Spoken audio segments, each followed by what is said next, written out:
கர்த்தர் நல்லவர். சரியா? இப்போ நம்ம வந்து ஏற்கனவே நம்ம சொல்லியிருக்கிறோம், மறுபடியும் அதை சொல்லி ஆரம்பிக்கிறோம். எப்படின்னா எபிரேய நிருபங்கிறதே எப்படி இயேசு கிறிஸ்து எல்லாரை விட மேலானவர் அப்படிங்கிறத தான். அதாவது எபிரேய நிருபம் வந்து யூதர்களுக்காக எழுதப்பட்டது. அந்த யூதர்கள் ஒவ்வொருத்தருக்கும் எப்படின்னா அவங்க ஏதோ நம்ம தப்பு பண்ணிட்டோமோ, ஒரு தவறான மார்க்கத்தை பின்பற்றிட்டோமோ அப்படின்னு நினைக்கிற நேரத்துல எபிரேய நிருபம் ஆக்கியோம் இல்ல நீங்க வந்து ஒரு மேலான காரியத்தை சூஸ் பண்ணியிருக்கிறீங்க அப்படிங்கிறத எம்பசைஸ் பண்றது தான் இந்த நிருபம் அப்படிங்கிறத நம்ம பார்த்தோம். கடந்த அதிகாரங்கள்ல நம்ம அதிகாரங்கள் என்ன பார்த்தோம்னா, இந்த சுப்பீரியர் பெர்சன், இவர் தான் இந்த மேலான நபர் அப்படிங்கிறதுல அவர் எப்படி எல்லா தீர்க்கதரிசிகளோட மேலானவர், எல்லா தீர்க்கதரிசிகளோட மேலானவர். ஏன்னா ஒரு யூதர்களுக்கு வந்து 5 காரியங்களை அவங்க உயர்த்தி பார்ப்பாங்க. ஒண்ணு என்னன்னா தீர்க்கதரிசிகள், 2வது தூதர்கள், 3வது என்னன்னா அவர்கள் எப்படின்னா மிகவும் உயர்த்தி வச்சு பாக்குறது யாருன்னா மோசே. எப்படி? மோசே. ஏன்னா மோசையோடைய நியாயப்பிரமாணம், ஏன்னா ஆண்டவராக இயேசு கிறிஸ்துவே அவங்க எதை வச்சு அக்சஸ் பண்ணுவாங்கன்னா, இவர் மோசையோடைய நியாயப்பிரமாணத்திற்கு விரோதமானவர். மோசையை பத்தி அவங்க பேசினா என்ன செய்ய முடியாது அவங்களால. ஸோ அவர் என்ன செய்யாருன்னா, இதைத்தான் நம்ம போன வாரங்கள் என்னன்னா, மோசையின் நியாயப்பிரமாணத்தோட அவன்கிட்ட என்னன்னு கேட்டு, மோசையின் நியாயப்பிரமாணத்தை விட மோசையோடைய இதோட அவர் யாரு மேலானவர் அப்படின்னு சொல்லிட்டு, மோசையுடைய நியாயப்பிரமாணங்களை விட இவர் மேலானவர், மோசை கொடுத்த நியாயப்பிரமாணத்தை விட மோசையோட இவர் மேலானவர் அப்படிங்கிறத பார்த்தோம். போன வாரத்துல நம்ம என்ன செஞ்சோம்னா, போன வாரம் 4ஆம் அதிகாரத்துல இருந்து சில காரியங்களை நம்ம பார்த்தோம் இல்லையா? 4ஆம் அதிகாரத்துல போன வாரம் அவர் யாரை விடனா, இவர்களை இளைப்பாறுதலுக்கு நடத்தின யோசுவாவோட இவர் பெரியவர். யோசுவாவோட இவர் எவ்வளவு பெரியவர் அப்படிங்கிறத போன வாரத்துல பார்த்தோம். அதாவது என்ன பார்த்தோம்னா, யோசுவா நடத்தின இளைப்பாறுதலை விட இவர் நடத்தின இளைப்பாறுதல் மேலான இளைப்பாறுதல். யோசுவா நடத்தின இளைப்பாறுதலை விட கிறிஸ்துவானவர் நமக்கு வைத்திருக்கிற இளைப்பாறுதல் மேலான இளைப்பாறுதல் அப்படிங்கிறத நம்ம 4ஆம் அதிகாரத்துல பார்த்தோம் இல்லையா? 4ஆம் அதிகாரத்துல போன வாரம் நம்ம அதை என்ன செஞ்சோம் பார்த்தோம். அப்படித்தானே? அதோட முடிச்சிருக்கோம். அப்படித்தானே பிரதர்? ரைட், அதானே? அதோட தானே முடிச்சிருக்கோம். Right, okay. இப்போ இந்த மேலான நபர்ல இன்னொரு முக்கியமான நபரை விட இவர் மேலானவர் காட்டணும். அது யாருன்னு கேட்டா, இவர்களுக்கு மேலான ஒரு பிரதான ஆசாரியன். இவர் யாரை விட பெரியவர்னா, யோசுவாவோட பெரியவர், மோசையோட பெரியவர், தீர்க்கதரிசிகளோட பெரியவர், தூதர்களோட. அதே நேரத்துல இவங்க எல்லாத்திற்குமே மிக முக்கியமானது யாருன்னா ஆரோன், ஆசாரியனாகிய. ஏன்னா இந்த ஆரோனுடைய ஆசாரித்துவம் வேற, ஆச்சாரித்துவம் வேற. நம்ம ஆசாரிங்கிறோம். ஆசாரிங்கிறது கார்பெண்டரை குறிக்கும். ஆச்சாரி அப்படிங்கிறது சரியான ஆச்சாரம் அப்படிங்கிறாங்க இல்லையா? ஆச்சாரங்கிற வார்த்தை தான் சரியான வார்த்தை. இப்போ இயேசு கிறிஸ்து, ஆண்டவராக இயேசு கிறிஸ்து யாருன்னா மகா பிரதான ஆசாரியர். யாரு? மகா பிரதான ஆசாரியர். இப்போ அவர்களுக்கான பிரதான ஆசாரியன் யாருன்னா, லேவி கோத்திரத்துல இருந்து தேவன் தெரிந்து கொண்ட ஒரு ஆரோன் இருந்தார். இந்த வருஷத்துக்கு ஒரு தடவை இந்த கோத்திரத்தில் உள்ள ஒரு ஆசாரியன் என்ன செய்வாங்கன்னா, ஜனங்களுடைய பாவங்களுக்காக வேண்டி ஒரு முறை அவன் என்ன செய்வாங்கன்னா, பலிபீடத்துக்குள்ளே மிருகத்தின் ரத்தத்தை எடுத்துட்டு என்ன செய்வாங்கன்னா உள்ள போகும். வருஷத்துக்கு ஒரு தடவை தான் போக முடியும். நல்லா கவனிச்சுக்கோங்க. வருஷத்துக்கு ஒரு முறை அவன் எங்க போவான்னா, மகா பரிசுத்த ஸ்தலத்துக்குள்ள போவான். அந்த மகா பரிசுத்த ஸ்தலத்துக்குள்ள போகும்பொழுதும் ஒட்டுமொத்த யூத கூட்டமும் வெளியே நிற்கும். வெளியே நின்று என்ன சொல்லும்னா, அந்த ஆசாரியன் உள்ள போறான்னா வருஷத்துக்கு ஒரு தடவை ஜனங்களின் பாவம். அதனாலதான் நம்ம வந்து பாத்தீங்கன்னா எங்க படிப்போம்னா, சகரியா எலிசபெத் சகரியா என்ன செஞ்சாங்கன்னா, போகும்பொழுது அவன் தன்னுடைய ஆசாரிய முறைமையின்படி தூபம் காட்டுகிறதுக்கு சீட்டை பெற்றுக்கிட்டான் இருக்கும் இல்லையா?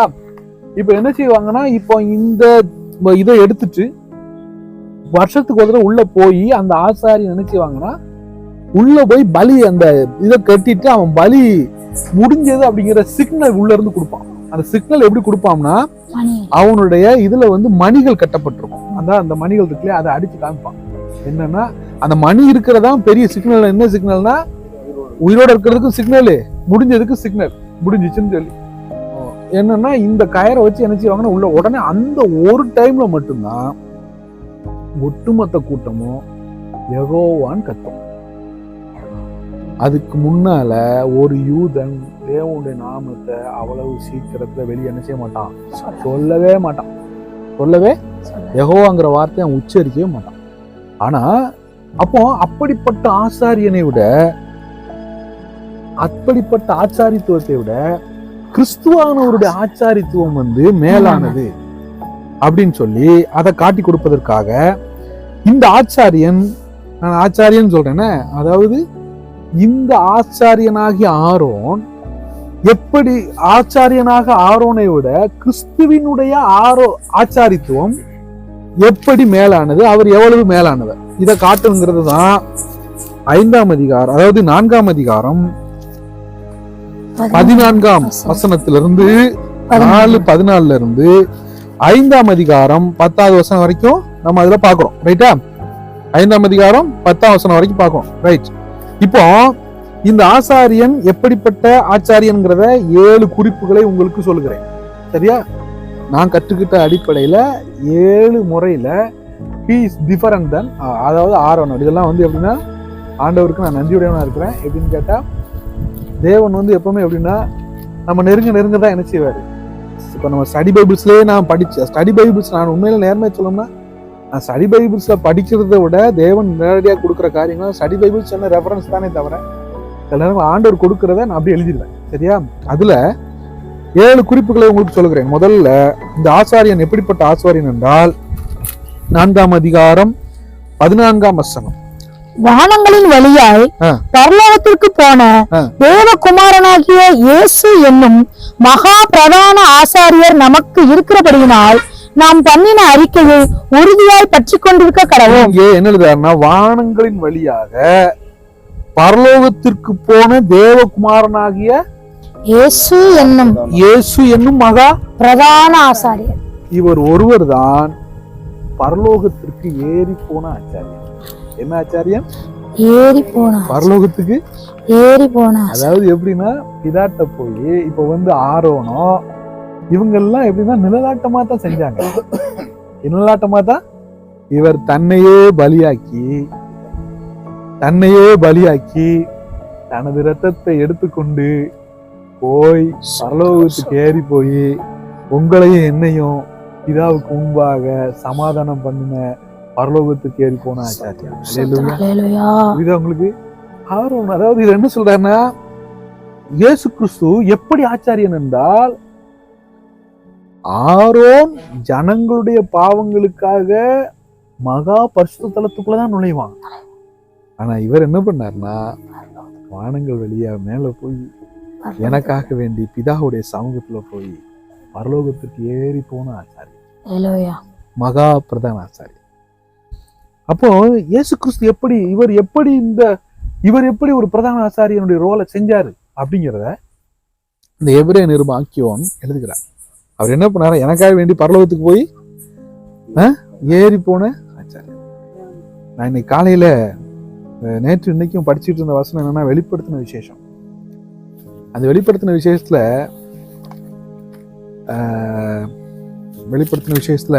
ஆண்டவர் குறித்து சொல்லப்படுகிற காரியத்தை பாத்தீங்கன்னா, வெளிப்படுத்தின விசேஷம் 5:6. அப்பொழுது இதோ அடிக்கப்பட்ட வண்ணமா இருக்கிற ஒரு 5:6, அதாவது 5ஆம் அதிகாரம் 5:6 5:6.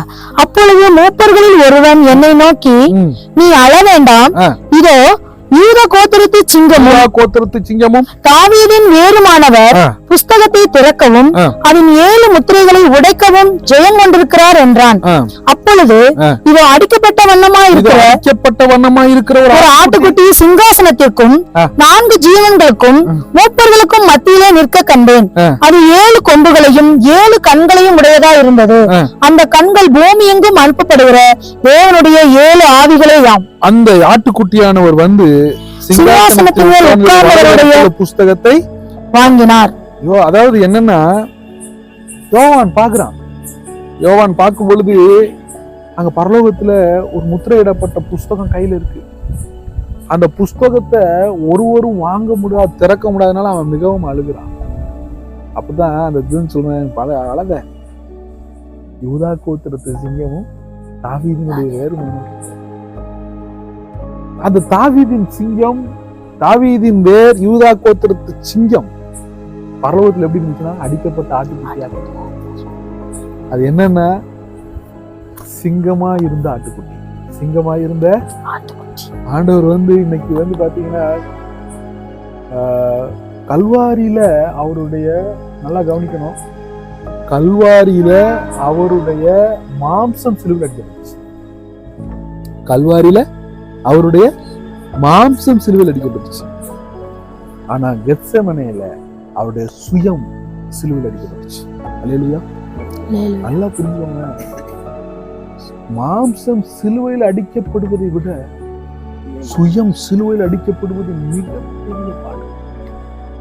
எப்படின்னு சொல்லட்டா, அதாவது ஒரு சின்ன எடுத்துக்காட்டு சொல்றேன். எரபயாம், அங்க ஒரு இளம் தீர்க்கதரிசி, அவன் பேரே போடப்படல, அவன் என்ன செய்யறான்னா எரபியாமுக்கு விரோதமாக கையை நீட்டுறான். கையை நீட்டின உடனே அவனுடைய கையை என்ன செஞ்சிருச்சான், அப்படியே மரத்துக்கு நின்றுச்சு.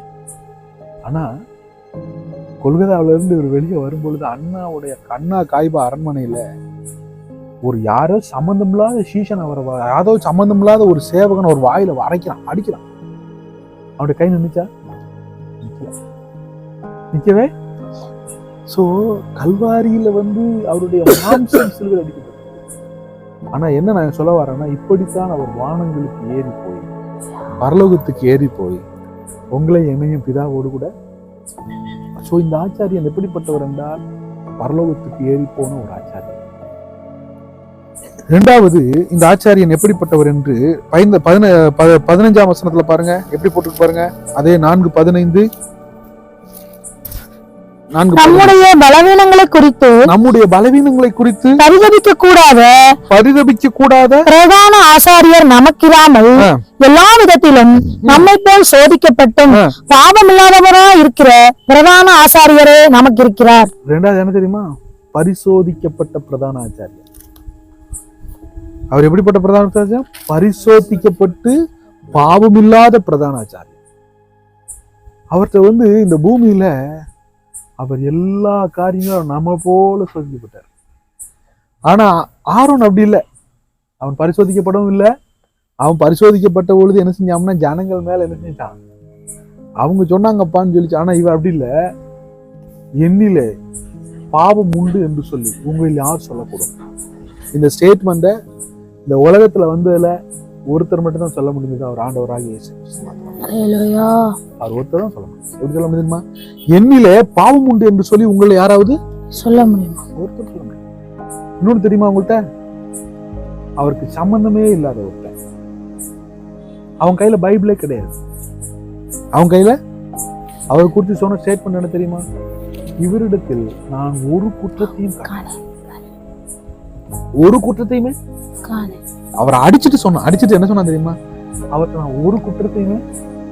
ஆனா பைபிள கையில இல்லாதவன் ஒரு குற்றத்தையும் காணும்ட்டான், ஒரு காணையும். ஆனா பைபிள கையில வச்சிருந்தவன்னா என்ன சொன்னா தெரியுமா? இவர் அதுக்கு நேரா சொன்னாரு. இன்னைக்கு ஒரு விஷயம் தெரியுமா? இன்னைக்கு நமக்கு இருக்கிற பிரச்சனை, ஏன்னா அவன் பைபிள கையில வச்சிருந்து, யாரு? அண்ணா காய்பா இல்லாம அவங்க கையில என்ன இருந்தது? பைபிள் இருந்துச்சு. அன்னைக்கு யூஸ் பண்ற பைபிள் இருந்துச்சு.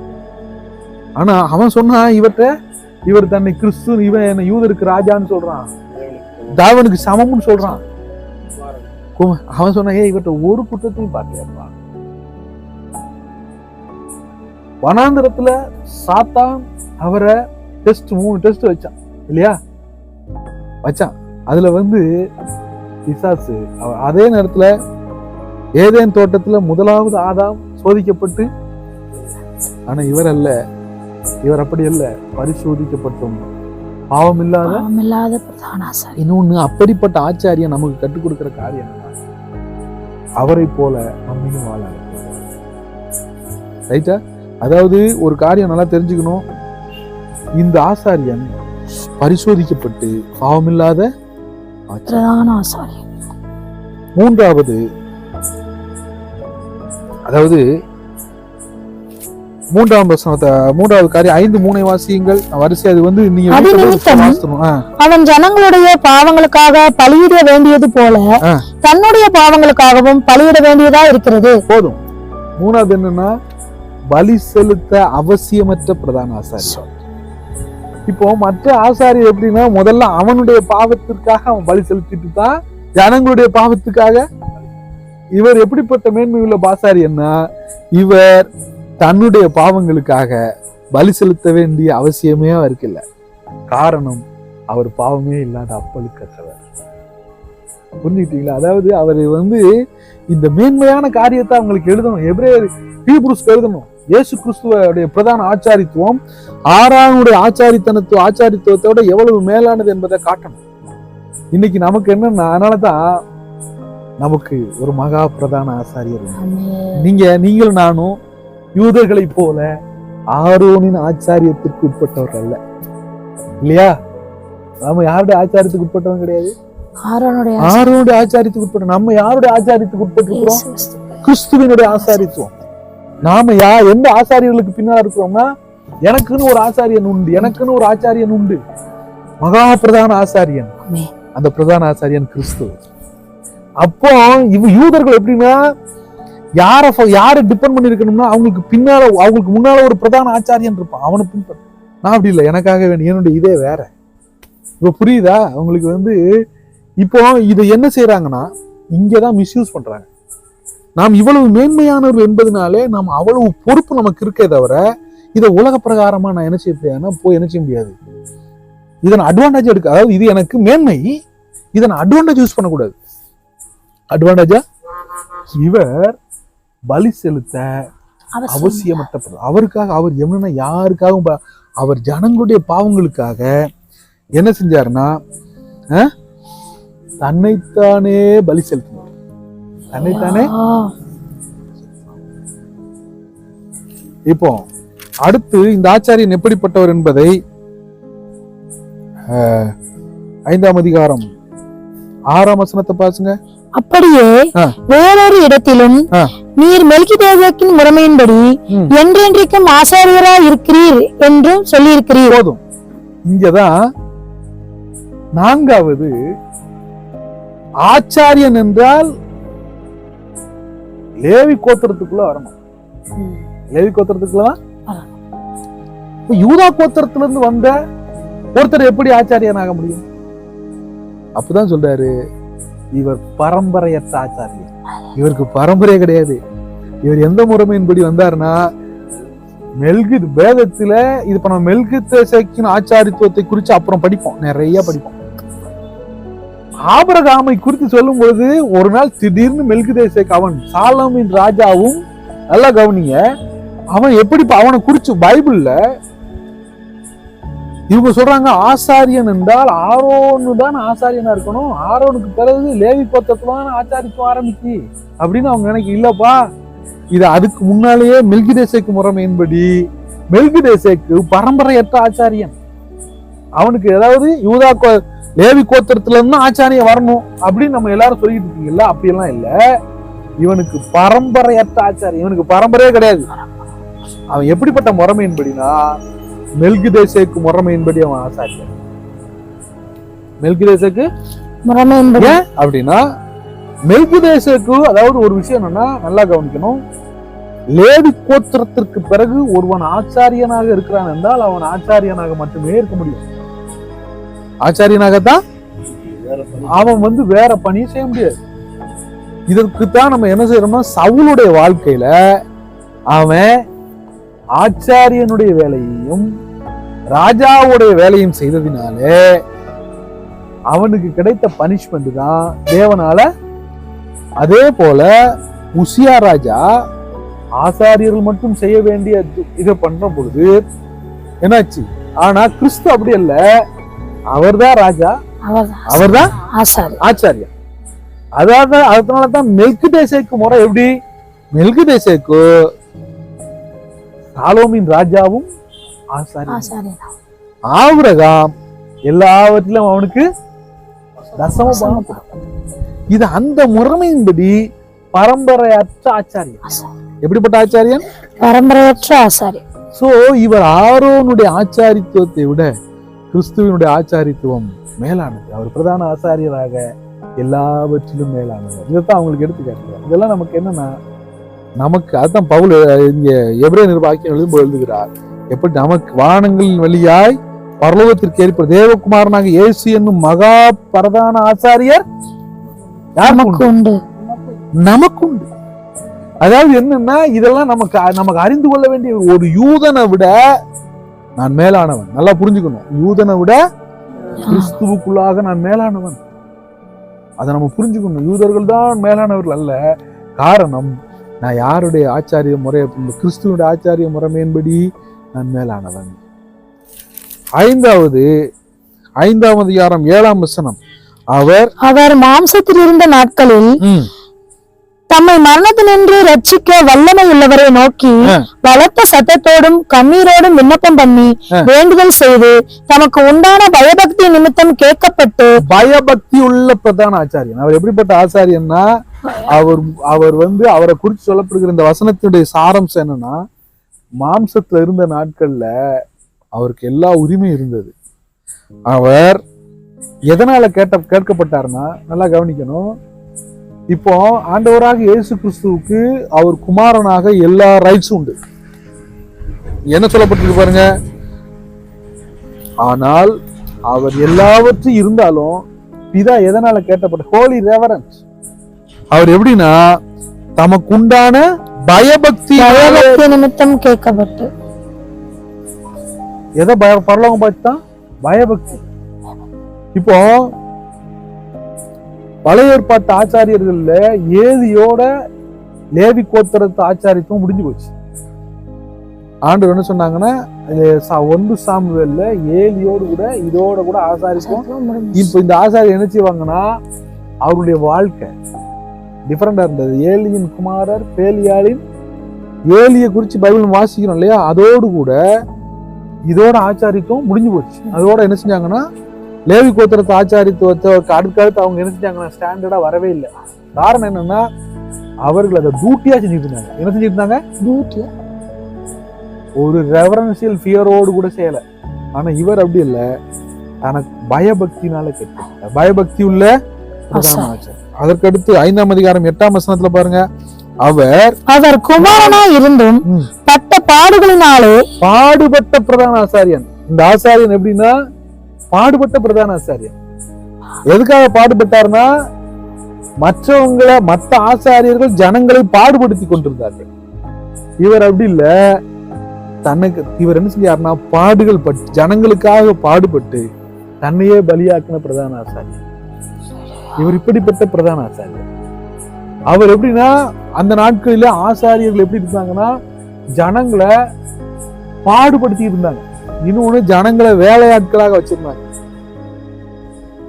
அண்ணா காய்பாலாம் எப்படின்னா, ஜனங்களை ஏவி விட்டதை தான் என்ன செஞ்சாங்க, ஜனங்கள் மத்தியில அவர்களுக்கு ஒரு இது இருந்தது.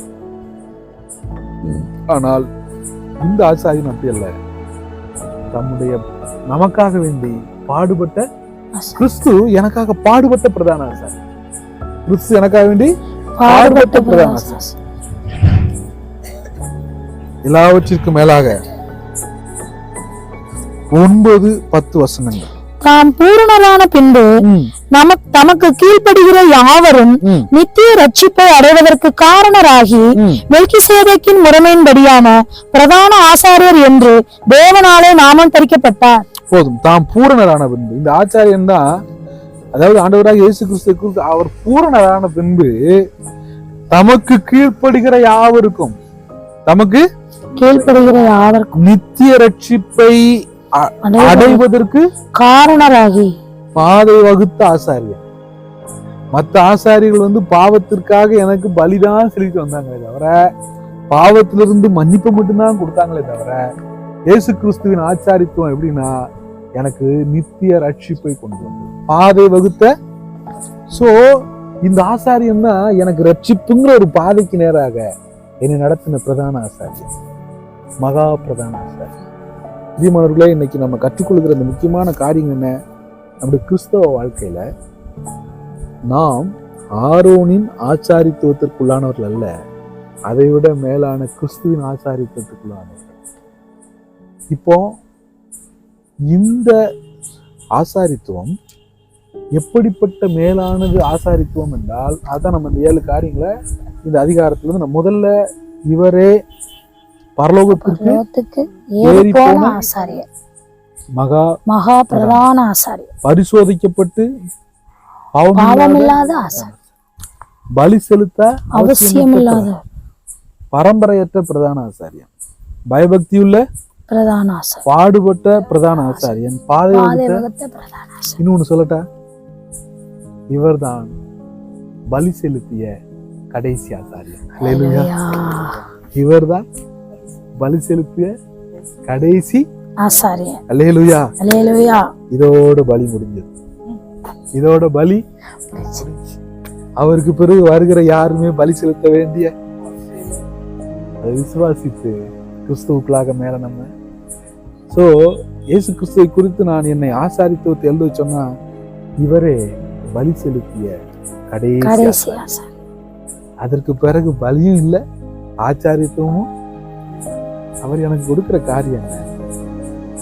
இப்போ இந்த ஆசாரியன் எனக்கு கொடுக்கிற காரியம் என்னன்னா, கிறிஸ்துவுக்குள்ளாக எனக்கு கிடைக்கிற மேன்மை என்ன? அதுதான் பேதுரு எழுதுகிறார். கிறிஸ்துவுக்குள்ளாக நம்மை ராஜாக்களும் ஆசாரியர்களும் ஆக்கிறார். அல்லேலூயா. அல்லேலூயா. உங்களுக்கு பழைய ஏற்பாட்டுல, பழைய உடன்படிக்கையில ஒருத்தன் ராஜாவா இருக்க முடியாது, ராஜாவா இருக்கிறவன் ஆசாரியனா இருக்கிறவன். ஆனா புதிய ஏற்பாட்டுல அப்படி இல்லை. எனக்காக வேண்டி மகா பிரதான ஆசாரியன் தன்னுடைய பலியை செலுத்தினபடினால எனக்கு இருக்கிற மிகப்பெரிய பாக்கியம், நான் ஆரோனுடைய வழியில பின்பற்ற வேண்டிய ஆச்சாரித்துவத்திற்கு அப்பாற்பட்டு எனக்காக கிறிஸ்து செலுத்தின இந்த ஆச்சாரித்துவம் மேலானது. அதனுடைய விளைவு என்னன்னா, ஒரே ஒரு காரியம், நான் ராஜாவும் ஆசாரியனும். அல்லேலூயா. என்னை எப்படி மாத்திருக்காரு? என்ன ராஜாக்களும் ஆசாரியர்களும். இப்போ என்னுடைய பாவங்களுக்காக யாரோ ஒருவர் மூலமாக நான் போக வேண்டிய அவசியமே, நானே ஆண்டவருடைய சமூகத்துக்கு போய் ஆண்டவரே, பாவியாகி இருக்கிற என்னுடைய கிருபையா விசுவாசத்தினாலே கிறிஸ்து என்னை பரிசுத்தப்படுத்துகிறார். அவருடைய ரத்தம் என்னை பரிசுத்தப்படுத்துகிறது. ஆனா இதை நான் என்ன செஞ்சிடக்கூடாதுன்னா, தவறான வழியில. சரி, இப்போ இந்த காரியங்கள் என்னை எதற்கு நேராக நடத்துகிறது? இப்ப நான் சொன்னேன் இல்லையா, இதை மாத்திரம். இப்போ இந்த காரியம், இப்ப நான் சொல்றேன் இல்லையா, இப்போ கிறிஸ்துவை விட தேவதூதர்களை விட இவர் மேலான, தூதர்களை விட தீர்க்கதரிசியோட மேலான, மோசேயோட ஆச்சாரியத்தோட இது மேலானது, யோசுவா நடத்தின இளைப்பாறுதலை விட இது மேலானது, ஆரோனுடைய ஆசாரித்துவத்தை விட மேலானது. இது எனக்கு கொடுக்கிற, இது என்னை எதற்கு நேராக நடத்துகிறது? அதைத்தான் 6ஆம் அதிகாரம், இதுதான் இந்த கீவேர்ட். இந்த கீவேர்ட் எபிரேய நிருபத்தினுடைய கீவேர்ட் என்னன்னா, 6ஆம் அதிகாரம் 1-2 வாசிங்க. ஆகையால் கிறிஸ்துவை பற்றிய சொல்லிய மூல உபதேச வசனங்களை நாம் விட்டு செத்த கிரியைகளுக்கு நீங்களாகும் மனம் திரும்புதல், தேவன் பேரில் கை வைக்கும் விசுவாசம், ஸ்தானங்களுக்கு அடுத்த உபதேசம், கைகளை வைக்குதல், மரித்தோரின் உயிர்த்தெழுதல், நித்திய நியாய தீர்ப்பு என்பவைகள் ஆகிய அஸ்திபாரத்தை மறுபடியும் போடாமல் பூரணராகும்படி கடந்து போவோம். அதாவது நல்லா கவனிங்க, எதெல்லாம் அஸ்திபாரம்? மனம் திரும்புதல். நான் மனம் திரும்புறதுனால பூர்ண ரைட்டுன்னு சொல்ல முடியாது. அதாவது நல்லா கவனிக்கணும், நம்ம நினைச்சிட்டு இருக்க நிறைய விஷயங்கள், நான் இது பெரியதான். அதாவது மனம் திரும்புதல், தேவன் பேர்ல வைக்கிற விசுவாசம், ஸ்நானங்களுக்கு அடுத்த உபதேசம், ஸ்நானங்களுக்கு அடுத்த டாக்டரின் ஆஃப் பேப்டிசம், சரியா? அடுத்து மரித்தோரின் உயிர்த்தெழுதல், நித்திய, இது எல்லாமே என்னதுன்னா அஸ்திபாரம். இதெல்லாமே it is a foundational doctrine. இது என்னது? ஃபவுண்டேஷனல் டாக்டரின். ஆனா ஃபவுண்டேஷன்ல நின்ற கூடாது, அதுக்கடுத்து என்ன விஷயம்னா பூர்ணராகும்படி கடந்து இன்னைக்கு நிறைய பேர் எப்படின்னா ஃபவுண்டேஷனாலே நின்றுட்டு இப்போ இந்த பில்டிங் இருக்கு, இது வரைக்கும் கேட்டுட்டு நாங்கள் சர்ச்சை கட்டிட்டோம்னு சொல்ல முடியுமா? ஸோ இந்த டாக்ட்ரினல் இந்த டாக்ட்ரின் எல்லாமே ஒரு விஷயம்னா டாக்ட்ரின் நல்லது, டாக்ட்ரின் இல்லாம ஏற்கனவே உபதேசம் என்பது நம்ம ஏற்கனவே உபதேச கருத்தரங்களை பாஸ்ட் வந்து அவங்க அந்த பாஸ்ட் அருமையா சொன்னாங்க. It is a fencing. அவங்க அதை நல்லா அருமையா சொன்னாங்க. அது வந்து ஒரு ஃபென்சிங். ஆனா அந்த ஃபென்சிங் வந்து ஜஸ்ட் ஏ ஃபவுண்டேஷன். இந்த உபதேசம் என் வாழ்க்கைக்குள்ள என்ன ஒரு பர்பஸுக்கு நேரா நடத்தலைன்னா அது ஒண்ணுமே.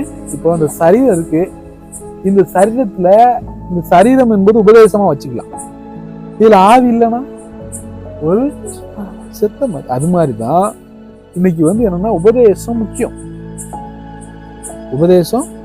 அந்த உபதேசத்துல என்ன இல்லைன்னா அந்த உபதேசம் எனக்குள்ள தனிப்பட்ட வகையில அது அப்ளிகபிள் ஆகாம நான் பூர்ணத்தை நோக்கி கடந்து போகலைன்னா அது டோட்டலா என்ன செஞ்சிடும்.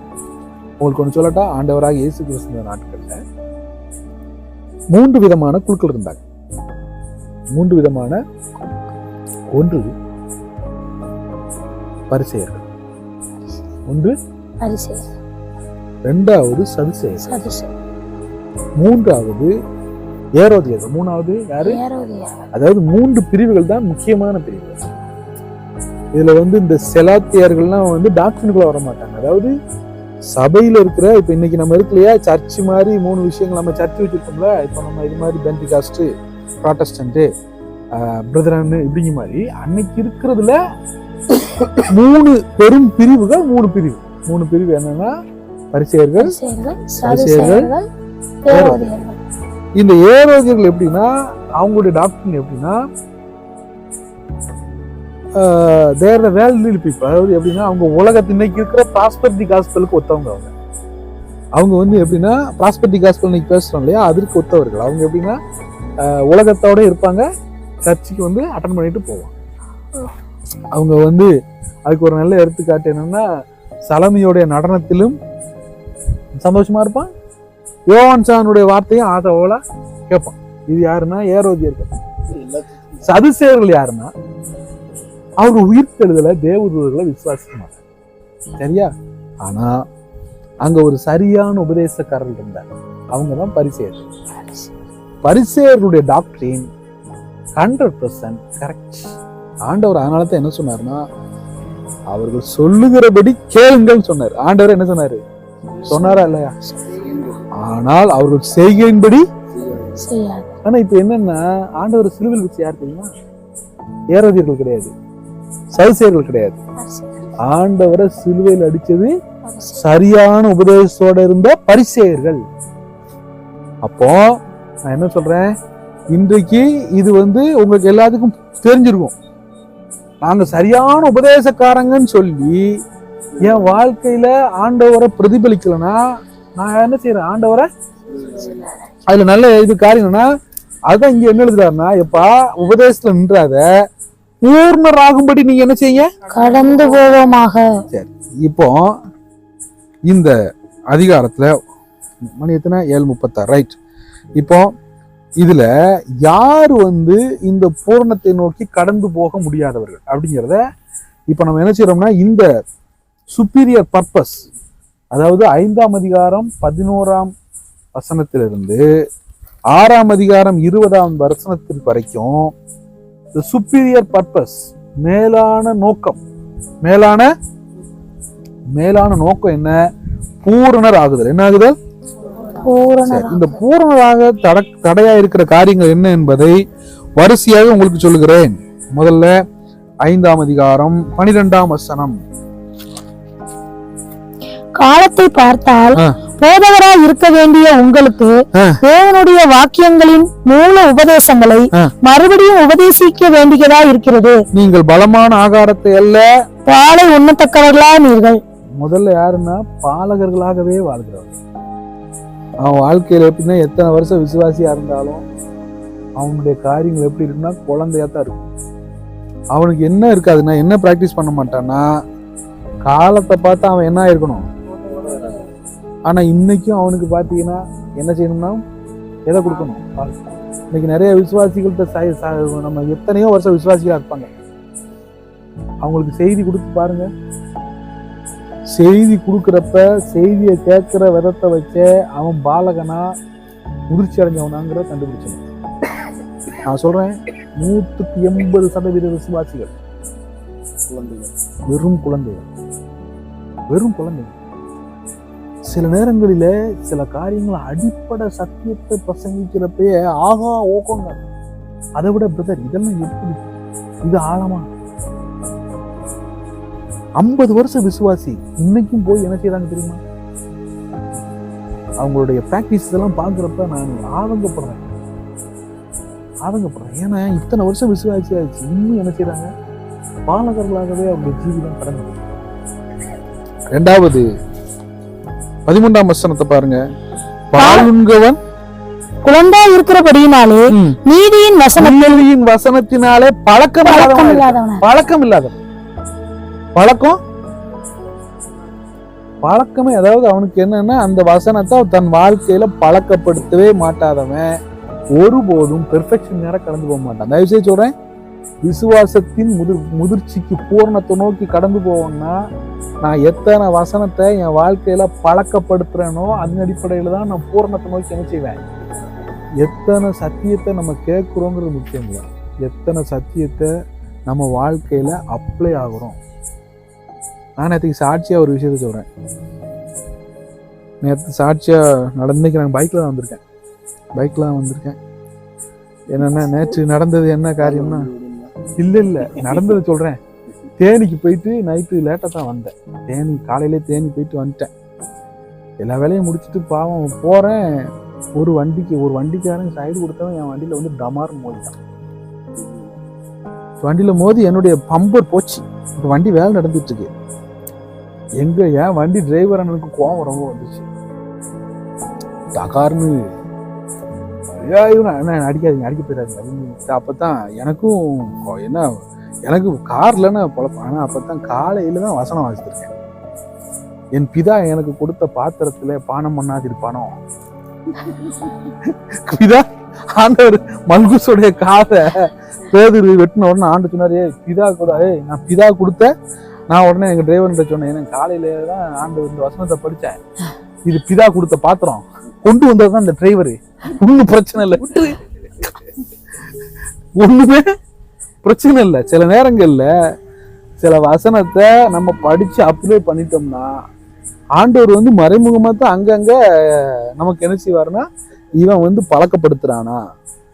ஸோ இந்த பழக்கப்படுத்துவது என்பது அவ்வளவு லேசான விஷயம் இல்லை. பழக்கப்படுத்த தான் நம்ம என்ன செய்வோம்னா பூர்ணத்தை நோக்கி கடந்து போவோம். சில நேரம் என் சாட்சியெல்லாம் சொன்னா நீங்க யாரும் உட்காந்துருக்க மாட்டீங்க. நான் பழைய வாழ்க்கையெல்லாம் பார்த்து அவ்வளவு சில நேரம் யோசிப்பேன், ஆண்டவரே என் பழைய வாழ்க்கையை மட்டும் பருவத்துல போய் யார்ட்டையும் போட்டு காமிச்சிடாதீங்க, ஒருத்தரோட இவனை மட்டும் விட்டுறாதீங்கன்னு அங்க ஸ்ட்ரைக் பண்ணுவாங்க.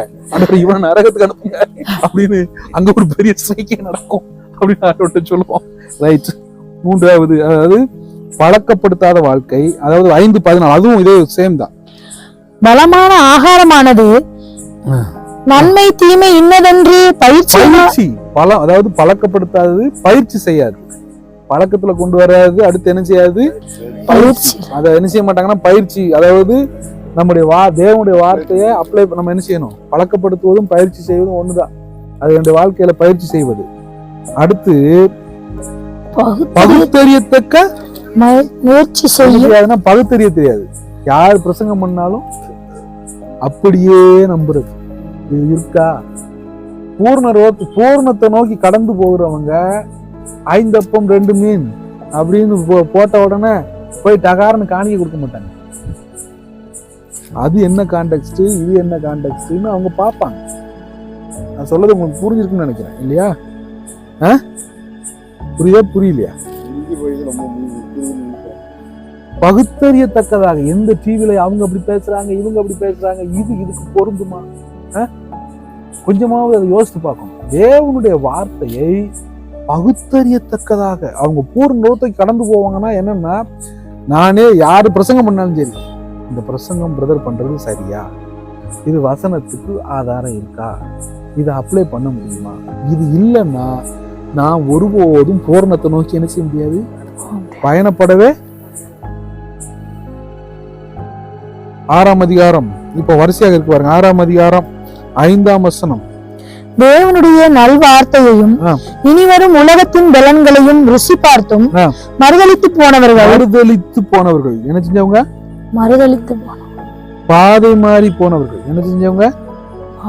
மறுதலித்து போனவங்க என்ன செய்வாங்கன்னா, அவங்க என்ன செய்வாங்கன்னா, நல்ல எல்லாத்தையுமே அவங்களுக்கு தெரியும். நல்ல இனி வரும் பலன் என்ன. இன்னொன்று, இன்னைக்கு நிறைய பேர் வந்து சர்ச்சில் இருக்கிற கூட்டத்தை வசனம் தெரியாத கூட்டம் இருக்குன்னு நினைக்கிறீங்களா? வசனம் தெரிஞ்ச கூட்டம் தான் நிறைய இருக்கு. ஆனா என்னன்னா, அந்த வசனத்தை பயிற்சி செய்ய முடியல, பாதை மாறிட்டாங்க. என்ன செஞ்சுட்டாங்க? நான் ஒரு பாதை மாறி போயிட்டோம்னா பூரணத்தை நோக்கி என்ன செய்ய மாட்டேன், கடந்து போகவே. அவர்கள் என்ன செஞ்சுட்டாங்கன்னா, மறுதலித்து போனவர்கள் என்ன செஞ்சுட்டாங்க? பாதை மாறி போயிட்டவங்க, பாதை மாறி போனவர்கள். அடுத்து அவர்கள் என்ன செஞ்சாங்கன்னா, தேவனுடைய குமாரனை தாங்களே மறுபடியும் சிலுவையில் அறைந்து அவமானப்படுத்துகிறபடி பரியாசம் செய்கிறவர்கள் என்ன செய்யறாங்களா? பரியாசம் செய்கிறவர்கள். 7வது காரியம் என்ன தெரியுமா? 7ஆம் வசனத்தை பாருங்க. எப்படி எனில், தன்மேல் அடிக்கடி பெய்கிற மழையை குடித்து தன்னிடத்தில் பயிரிடுறவர்களுக்கு பயிரை முளைப்பிக்கும் நிலமானது தேவனார் ஆசீர்வாதம் பெறும். முட்செடிகளையும் முட்பூண்டுகளையும் முளைப்பிக்கிற நிலமோ தகாததாயும் சபிக்கப்பட்டதற்கு ஏற்றதுமா இருக்கிறது. பலன் தராதவர்கள் என்ன செய்யாதவங்க? பலன் கொடுக்காதவங்க. அவங்க எத்தனை வருஷம் ஆனாலும் சரி, ஆண்டவர் ஒவ்வொரு வருஷம் முடிவுலையும் வந்து அவரு தன்மேல் பெய்கிற மழையை குடிச்சிட்டு எல்லாம் பண்ணிட்டு என்ன செய்யறது? ஆண்டவருக்கு இஸ்ரவேல் ஜனங்கள் 40 வருஷம் அவருடைய எல்லா இதையும் அனுபவிச்சு கடைசியில சுட்டரிக்கப்படுவதே அதனுடைய முடிவு.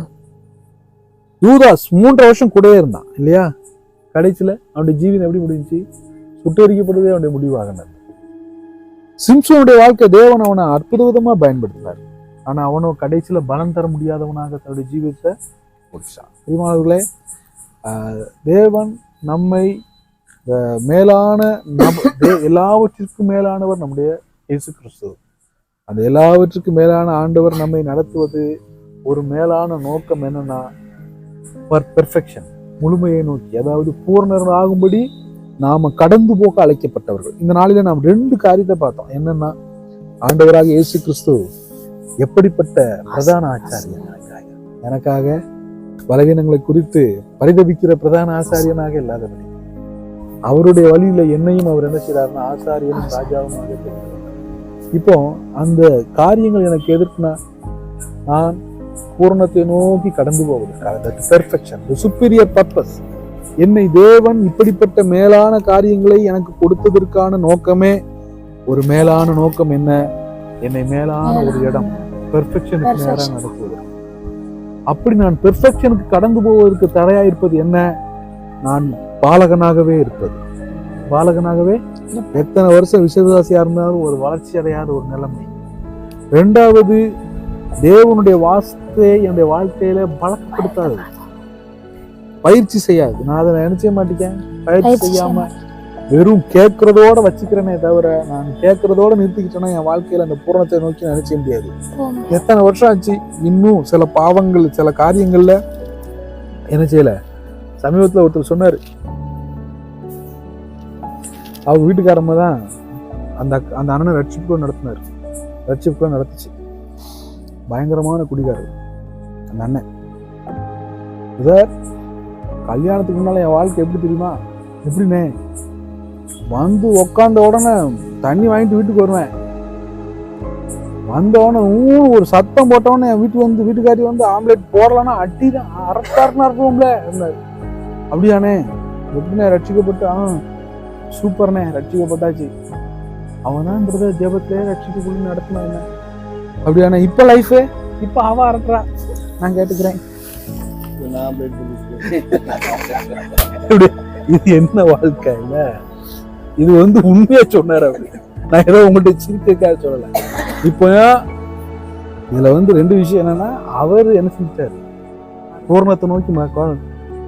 ஆனா அவர் நடத்தினவங்க இன்னும் யாரா இருக்காங்க? பாலகர்களாக இது ஒருவேளை வேடிக்கையா அன்னைக்கு கேட்டவனும் வேடிக்கையா இருந்தாங்க. நம்முடைய ஜீவிதம் பயிற்சி செய்து நம்ம மேலான நோக்கத்துக்கு வர, அதே மாதிரி நம்முடைய கிறிஸ்தவ வாழ்க்கையில நாளாக நாளாக நாளாக எந்த அளவுக்கு முக்கியம். அதே போல நாம வளர்வதற்கான முயற்சியை நோக்கி போவதற்கான அறிகுறி என்னன்னா, நாம எந்த அளவு வேத வசனத்தை பகுத்தறிகிறோம். ஒருத்தங்க பேசுறப்ப இந்த அளவு இந்த வார்த்தை எவ்வளவு பகுத்தறிகிறோங்கிறது முக்கியமானது. நாம் பலன் தருகிறவர்களா? ஆண்டவர் ஒவ்வொரு வருஷம் முடிவுல நம்மளை பார்த்து இந்த வருஷமும் இருக்கட்டும்னு சொல்றாரா? இல்ல இது பலன் தந்த ஆண்டவர் நம்மளை பார்த்து இஸ்ரேல் ஜனங்களை பார்த்து சொன்ன மாதிரி சொல்றாரா? ஐயோ, இதை வேலி அடைச்சி நற்குல திராட்சை செடியை நட்டினேன், இது எனக்கு கசப்பான பழத்தை தந்துருச்சுன்னு உங்களை குறித்து என்னை குறித்து ஆண்டவர் சொல்றாங்க. பலன் தருகிறவர்களாக நம்ம இருக்கிறோமா? தேவனுடைய வார்த்தையை பரியாசம் செய்கிற காரியம் நமக்குள்ள காணப்படுதா? பயிற்சி செய்கிறவர்களாக இருக்கணும். இது எல்லாம் நமக்கு என்ன கொடுக்குறதுனா, நாம் இன்னும் பூரணத்தை நோக்கி கடந்து போக அழைக்கப்படுகிறோம். ஒரு நல்ல மகா பிரதான ஆசாரியை நமக்கு உண்டு. நமக்கு மேலான ஒரு நோக்கம் உண்டு. தேவன் தாமே நம்ம ஆசீர்வதிப்பாராக. பாசிஜாமை முடிப்பாங்க.